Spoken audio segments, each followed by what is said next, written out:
Bismillahirrahmanirrahim. Assalamualaikum warahmatullahi wabarakatuh. Apa kabar Ananda Salihah?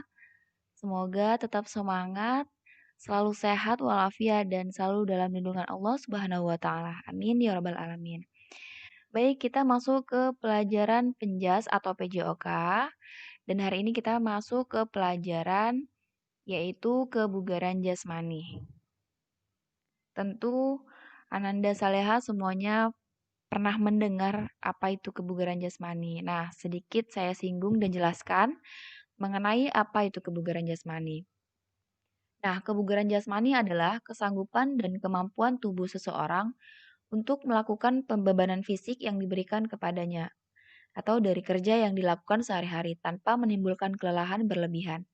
Setiap orang membutuhkan kebugaran jasmani yang baik agar dapat melaksanakan pekerjaan dengan efektif dan efisien tanpa mengalami kelelahan. Kebugaran jasmani seseorang sangat menentukan kemampuan fisik seseorang dalam melakukan tugasnya sehari-hari. Semakin tinggi derajat dan kebugaran seseorang, maka semakin tinggi pula kemampuan kerja fisiknya. Nah, maksudnya gimana sih? Nah, saya kasih contoh. Misalnya nih, Ananda diminta untuk melakukan olahraga jogging selama maksimal 20 menit. Namun, sebelumnya Ananda tidak pernah melakukan olahraga tersebut selama 20 menit. Jadi, Ananda hanya bisa melakukan maksimal 10 menit. Nah, dalam waktu 10 menit itu, tubuh Ananda sudah merasa mulai lelah yang berlebihan. Nah, disitulah adalah batas kebugaran jasmani Ananda. Dan Ananda bisa mengecek atau melakukan talk test untuk tes bicara untuk mengetahui intensitas olahraga yang pas untuk Ananda. Nah, ini bisa dilihat ringan. Jika intensitas ringan, Ananda bisa berbicara dan bernyanyi ketika berolahraga. Kemudian sedang, intensitas sedang, Ananda bisa mengobrol tapi tidak bisa bernyanyi.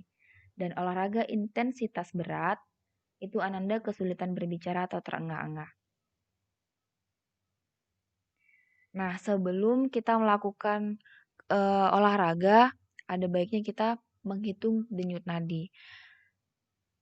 Kenapa? Karena menghitung denyut nadi adalah salah satu cara efektif untuk mengetahui apakah tubuh kita siap untuk melakukan olahraga.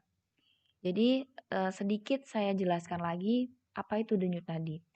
Nah, denyut nadi adalah berapa kali arteri atau pembuluh darah bersih mengembang dan berkontraksi dalam 1 menit sebagai respons terhadap detak jantung. Jumlah denyut nadi sama dengan detak jantung. Ini karena kontraksi jantung menyebabkan peningkatan tekanan darah dan denyut nadi di arteri. Jadi, penting untuk kita mengukur denyut nadi sebelum dan sudah melakukan kegiatan olahraga. Nah, kenapa sih harus melakukannya itu? Karena saat berolahraga, tubuh mengalami stres karena bekerja lebih keras daripada biasanya, termasuk organ jantung.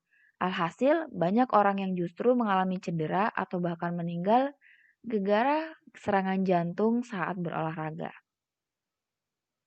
Nah, agar kejadian itu tidak Saleha alami, sangatlah penting untuk menghitung terlebih dahulu denyut nadi sebelum berolahraga, agar terhindar dari risiko serangan jantung. Nah, serangan jantung terjadi karena jantung berdetak lebih cepat dari keadaan normal. Itu bisa ditandai dengan seiringnya meningkat denyut nadi.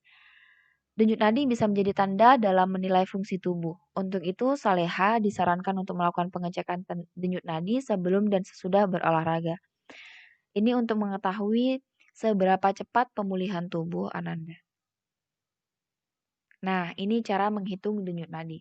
Dalam melakukan pengecekan denyut nadi, maka Saleha bisa meletakkan jari di pergelangan tangan atau sisi leher untuk menghitung denyutnya selama 60 detik.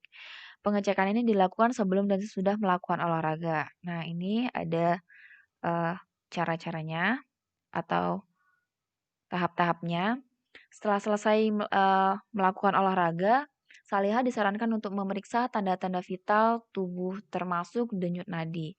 Tunggu sekitar 1 menit setelah olahraga untuk mendapatkan hasil yang akurat.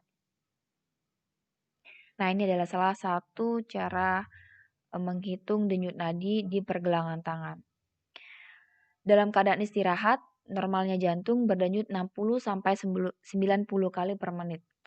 Namun biasanya orang hanya memiliki 72 sampai 78 atau 80 kali denyut per menit. Nah, kalau lebih dari 90 itu biasanya sudah ketinggian. Saat setelah olahraga jangan melebihi 160 denyut per menit. Sebelum dan sesudah berolahraga, jangan lupa melakukan pemanasan dan pendinginan dengan benar. Jika saat pemanasan saya sudah merasa pusing, sebaiknya tidak melakukan kegiatan berolahraga berat. Saat olahraga, detak jantung biasanya menjadi lebih cepat sehingga mengakibatkan tekanan darah naik, suhu tubuh menjadi panas karena aliran darah di dalam tubuh menjadi lebih banyak. Ketika masuk ke pendinginan, jangan dulu berhenti secara mendadak karena pada saat itu otot tetap tegang dan berkontraksi. Namun detak jantung tidak secepat gerakan aliran darah dari jantung ke otot atau sebaliknya, sehingga membuat seseorang pusing, melayang dan hilang keseimbangan setelah berolahraga. Nah, Ananda pernah merasakannya. Nah, ini adalah tabel dari detak denyut nadi. Kita fokus ke dewasa di atas 10 tahun, 60 sampai 100 detak jantung per menit. Nah, khusus untuk atlet yang telah melakukan banyak olahraga, mungkin detak jantung istirahat itu bisa lebih sedikit dari 60 per menit, mungkin hanya 40 denyut per menit. Langsung aja masuk kita ke kegiatannya olahraga, yaitu unsur-unsur kebugaran jasmani. Jadi unsur-unsur kebugaran jasmani ada 5. Ini kita hanya ambil 5, sebenarnya ada beberapa lagi, tapi kita kecilkan hanya 5, yaitu kekuatan, daya tahan, kecepatan, kelantukan, dan koordinasi. Langsung aja kita masuk ke kekuatan, yaitu strength.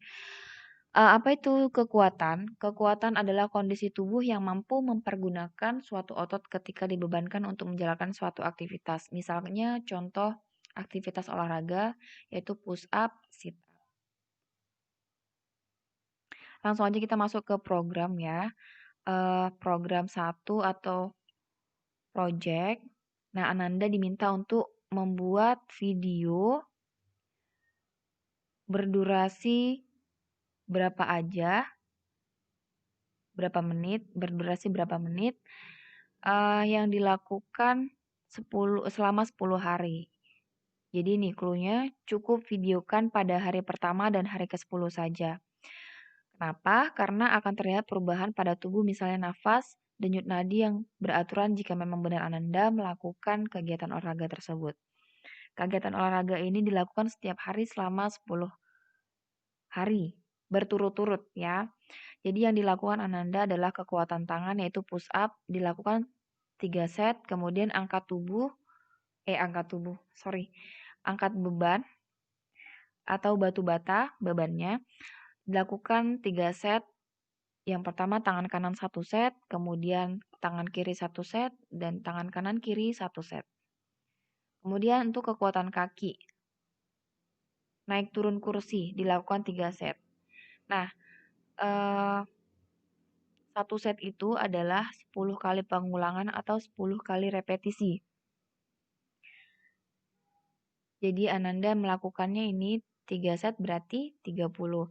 Nah, jadi setiap 1 set Ananda disarankan untuk interval. Interval itu adalah istirahat. Istirahat 10 detik, kemudian lanjut lagi satu set. Kemudian berhenti interval 10 detik, kemudian 1 set lagi. Seperti itu. Ingat ya, mulai olahraga dengan mengecek denyut nadi dan pemanasan serta pendinginan apabila sudah selesai olahraga. Nah, ini contoh gerakan push up. Lakukan 3 set atau 30 kali. Setiap 10 kali Ananda interval 10 detik. Ini angkat beban atau batu bata. Ini Ananda boleh ganti batu bata ya. Kalau batu ini saya rasa lebih berat.